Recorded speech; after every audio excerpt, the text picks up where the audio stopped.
petit TikTok sur Maxine Dupri, qui très récemment figure dans un programme dans lequel elle tourne avec Becky Lynch autour du titre intercontinental. Donc Maxine Dupri qui est championne. Et je voulais en faire un TikTok car elle a eu l'occasion de prendre le micro deux, trois fois, je crois, contre Becky. Et ce qui est très intéressant, c'est que c'est pas mal. C'est pas mal, c'est convaincant. Et le truc, c'est que Maxine Dupri, de base, bon, c'était un peu la pom-pom girl, la meuf un peu fraîche, dont on s'en battait les couilles, qui faisait vraiment trophée, figuration dans le groupe Alpha Academy avec Chad Gable et tout machin. Mais visiblement, là, ils sont en train de la tenter en solo et tout. Le look, il n'y a rien à dire. Et ça aide beaucoup dans cette industrie. Mais par contre, elle a l'air d'avoir vraiment une certaine attitude, un peu de personnalité. Elle sait parler.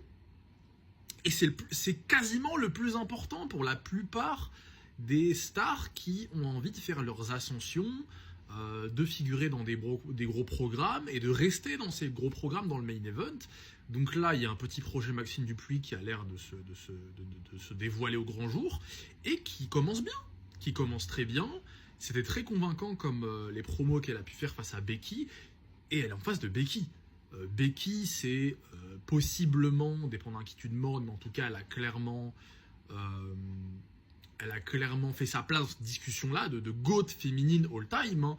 Et Becky, ce qui est très intéressant, c'est que chez les meufs, c'est peut-être la performeuse qui est la plus identifiable en termes de contribution, de par le côté personnalité. The Man, le personnage. Becky, c'est vraiment le perso pur et dur, le mic, les stories, machin. Becky, c'est ça. Et Maxine Dupri, elle a l'occasion de pouvoir être exposée avec Becky. Et ce qui est intéressant, c'est que du coup, Maxine Dupri, les prestats qu'elle a pu nous présenter, elles sont pas mal. Elles sont pas mal et c'est prometteur.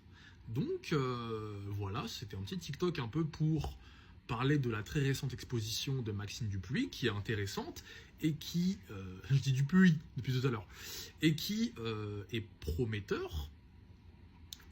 Qui est prometteuse pour l'avenir, hein, tout simplement. Si là, tout de suite, à ce faible niveau d'expérience, elle peut déjà faire ça, avec des pointures comme Becky.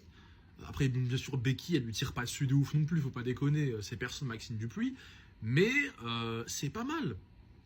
Et du coup, je voulais en faire un TikTok dédié, mais franchement, il y a tellement peu de choses à dire, ça va être très rapide, donc je vais directement parler d'elle.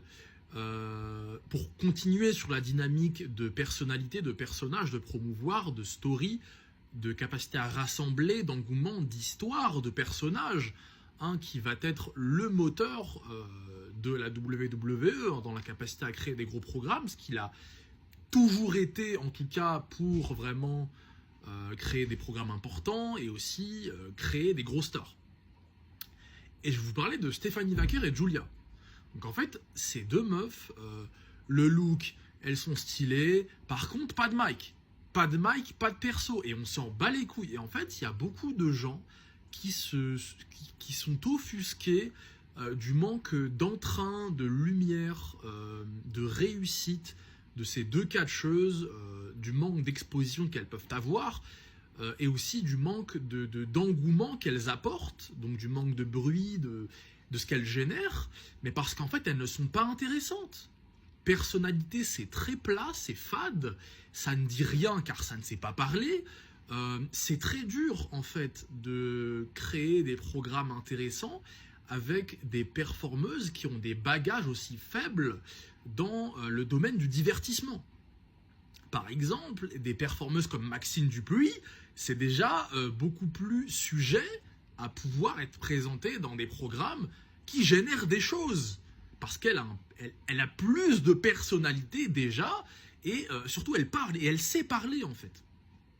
Donc, les profils comme Vaquer, comme Julia, en fait, ce ne sont pas ce genre de profils-là qui marchent à la WWE en fait. Et il y a beaucoup de gens qui ont des attentes vis-à-vis de certains talents qui peuvent arriver à la WWE mais en fait qui ne comprennent pas que la WWE, dans sa manière de fonctionner, de présenter des stars, de les mettre sur le devant de la scène et de les garder dans les stages les plus importants, en fait, il y a certains codes qui sont très très liés au divertissement et beaucoup plus liés au divertissement qu'à la performance in-ring sportive dans le ring, en fait. Les persos qui marchent à la WWE, ça se rapproche beaucoup plus de Becky Lynch que de Jevon Evans, par exemple. Bon, je dis un mec, mais pour parler de mecs ring, quoi. Et typiquement, les meufs comme Vaquer et comme Julia, c'est trop des meufs du ring, en fait. Et c'est pour ça qu'on s'en bat tous les couilles, et que, bon, surtout les Américains ne montrent pas de réaction et de puissance quant à l'apparition de ces dernières. Car elles sont ennuyantes, elles sont pas divertissantes, en fait. C'est aussi simple que ça. Donc je voulais en profiter là pour parler de ces deux dernières, de ces deux meufs. Surtout vis-à-vis d'un profil là comme Maxime Dupri qui fait doucement son ascension. Bon, on est au tout début, attendons de voir, mais en tout cas c'est pas mal.